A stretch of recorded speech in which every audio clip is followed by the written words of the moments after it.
Okay, guys, we're now looking at specific outcome one, which looks at select a work-based project for a unit. So in this specific outcome, it's basically how do you come up with the project, right? So what you would see here, let me just get to my slide. So here, whatever project you're trying to decide on, you want to look at the project alternatives. But you want to go back to the big picture which I had shown at the beginning of this presentation. Remember, what would dictate what project you are implementing is what are your goals, what are your strategic objectives, then that will decide, that will inform what kind of opportunities and problems you're trying to solve. So you must look at project alternatives in that light with regards to viability. So basically, what's a viable product or project, sorry, as well as the cost. So generally, when it comes to viability, there is what we call a cost benefit analysis. So a cost benefit analysis means upfront, you need to analyze the total benefits you will get from the project versus the cost you will incur in the project. So that at any point in time, when you're implementing any project that you choose, sorry, you need to constantly check to make sure that benefits exceed cost. So viability is important, and it's important you make sure it meets your objectives. You also make sure that it's in line with strategic intent. And when I'm looking at viability, you would see here when it comes to project selection that when you're determining the viability of a project, you must start by looking at the business problem. So what's the problem you're trying to solve? What's the issue, or what's the opportunity that you want to take advantage of?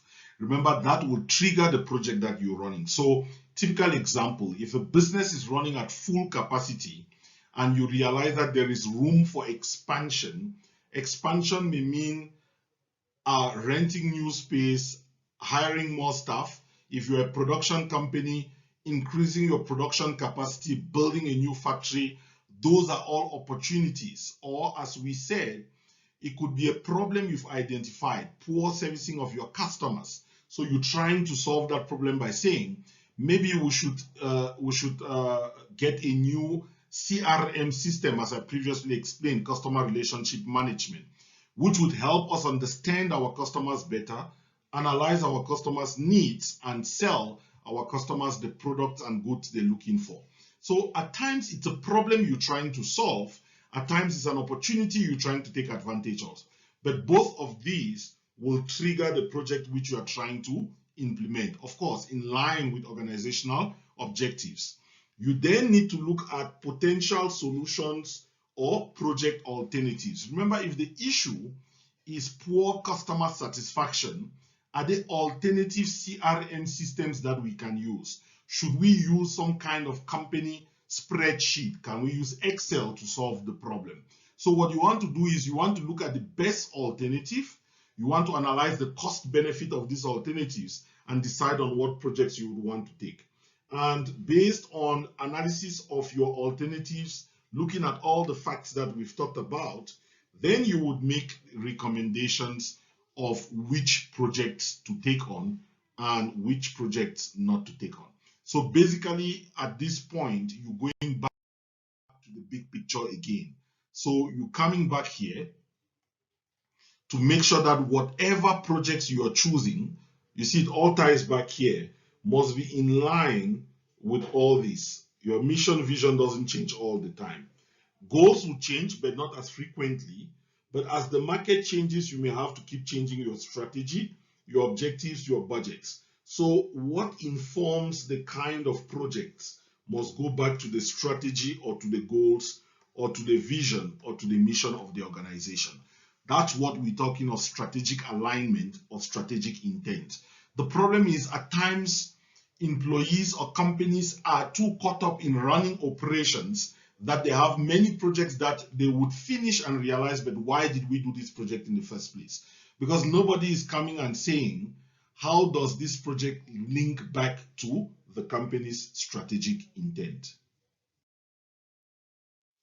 Now, once you decide on these projects, you must think of how to prioritize the projects. And one of the tools you could use is what we call the benefit to effort relationship. How much benefits would you get out of a project, and how much effort do you need to put into the project? So a benefit effort relationship would show you 4 different quadrants.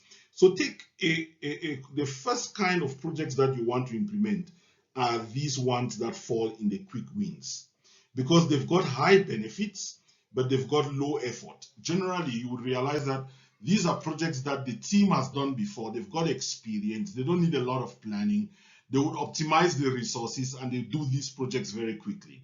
So you want to start with those high benefit, low effort projects. Of course, remember the default is these are all in line with organizational objectives. Then you go with the 5-5. You see, 5 high benefit, high effort.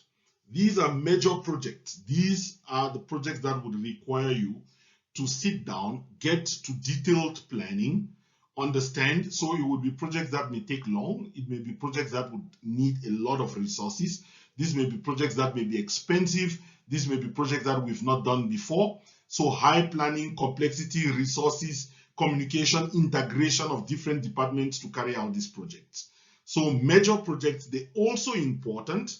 These are the projects that you want to take on next, your major kind of projects, because it may be a project to stabilize your operations, okay, like the CRM. It may be a project for growth, expansion. It may be a project for transformation. You need all these things to stay relevant in the market.